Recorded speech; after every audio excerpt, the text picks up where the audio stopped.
I was out at your castle today inspecting your chimney, and I want to take a minute and go over this inspection report so you'll know how it reads out. Obviously, your name and address and information would be over here on the left-hand side. How the right-hand side reads out is that is the legend. Each one of these initials pertain to something. A is consistent with the age of the chimney. B, see comments below. C, repairs needed. D, need further evaluation. Or E, not applicable. Placed into the boxes next to the parts of the chimney that you can easily identify in this diagram. And then, of course, your comments will be right here below, comments and suggestions. So let's play the intro, and we'll get right into your personal report. Here we go.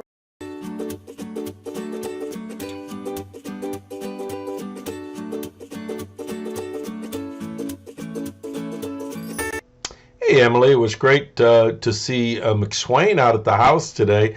What a beautiful house. Great location, too, by the way.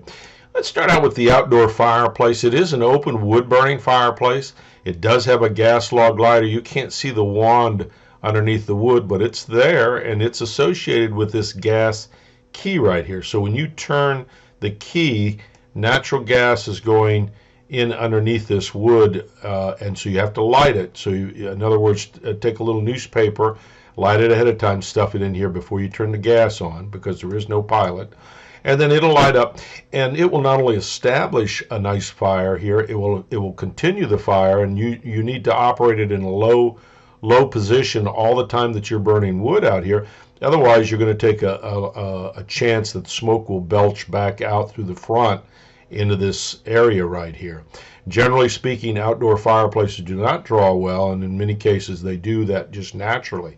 This particular fireplace was built with an improper smoke chamber, and let's see if we got a picture of what that looks like right here.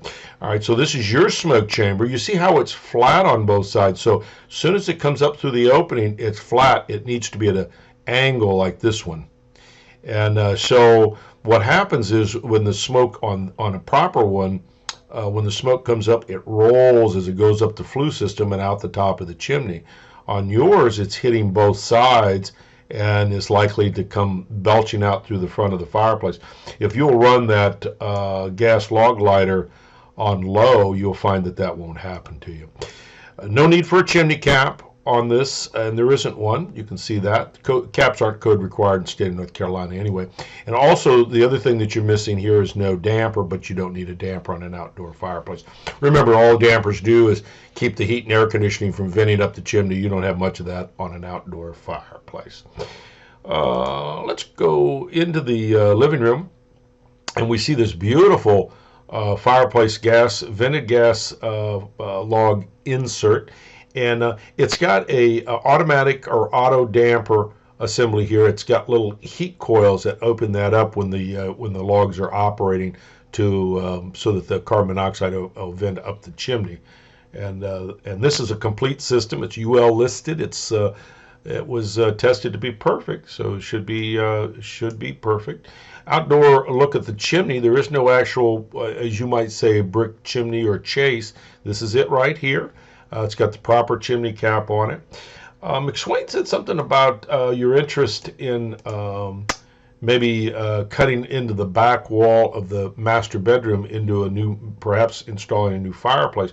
And I came up with a little alternative here for you. This is all the rage now. This is the new fuel fireplaces. They require no chimney, so there's no cutting. No building a chase or a chimney, no pipes going up through the roof, etc., etc., etc. These are more or less mounted right to the wall. There's just hundreds of different designs. Here's a very modern design. Here's one in the living room where they have the TV obviously over it. These things burn clean. They don't need to vent to the outdoors. They don't produce any carbon monoxide or carbon soot. They're just great, and they come in all kinds of different models. What I would recommend is maybe Google these products, and if you go to images, Google Images, you'll see hundreds and hundreds of different examples. You can click on the image, and it'll redirect you to the website where you can find more information, maybe an installer here in the greater Charlotte area that might be willing to work with you. So this is just food for thought. You folks have questions for me about your fireplaces, please call 704-526-6348. Email me at chris@affordablesweep.com. Hey, let's roll the credits.